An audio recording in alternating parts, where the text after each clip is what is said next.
እባርካለሁ ዘር አበዛዋለሁ አለ። ይገርማል።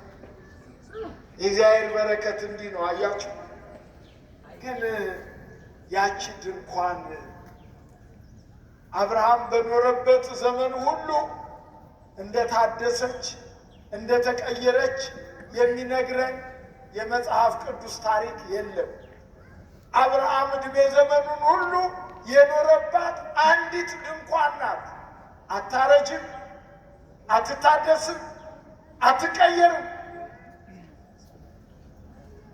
በዛች በአንዷ ድንኳን ውስጥ በማትቀየረው በማትታደሰው ድንኳን ውስጥ አብርሃም ሲኖር ይቺ ድንኳን ከአብርሃምና ከሳራ አልፎ ሥላሴን ለማስተናገድ በቃች።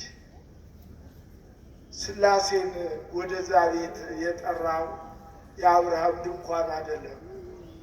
ድንኳኑን ያጸናው የአብርሃም የልጅነት መንፈስ ነው። የአብርሃም መታዘዝ ነው። ውጣ ከተባለ በኋላ አልተመለሰም። ወደ አምልኮተ ጣዖት አልሄደም። ወደ ወጣበት አልተመለሰም። በተጠራበት ጸንቶ ነው የቆመው። እመቤታችን ቅድስት ድንግል ማርያምን አይመተ አብርሃም ይላታል። የአብርሃም ድንኳን ይላታል። ከእናት ከአባቷ ቤት አብርሃም ከዘመዶቹ ተለይቶ ከወጣ በኋላ እንደገና ዘመዶቹን ፍለጋ እንዳልሄደ እንዳልተመለሰ እመቤታችን ቅድስት ድንግል ማርያም ወላጆቿ ወደ ቤተ መቅደስ አምጥተው ከሰጧት በኋላ ያው ለመመለስ እንኳን ምክንያት የሚሆናት በቤተ መቅደስ 12 ዓመት ኖራ ከዚህ በኋላ ለአቅመ ሔዋን ደርሰሻል ከቤተ መቅደስ ውጪ ስትባል ወደ ዘመዶቿ አልተመለሰችም። ለምን? የአብርሃም ልጅ ናት።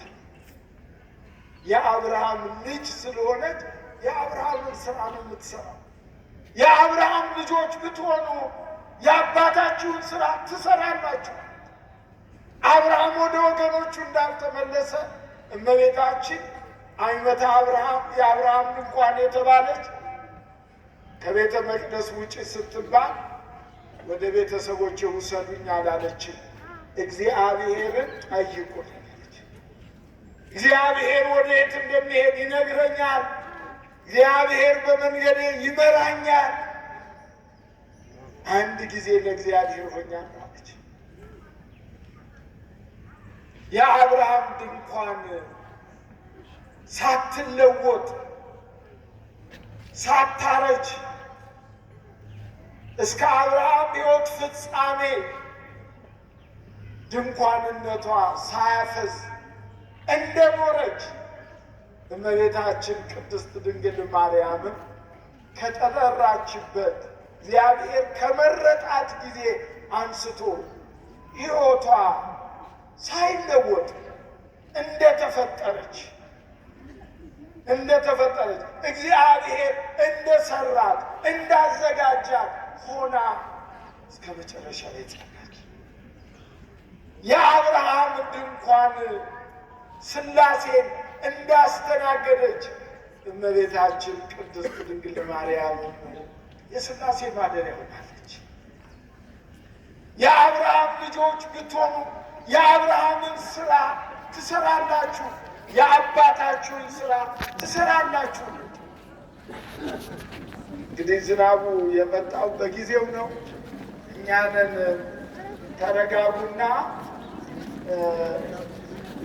ወደ ቤተ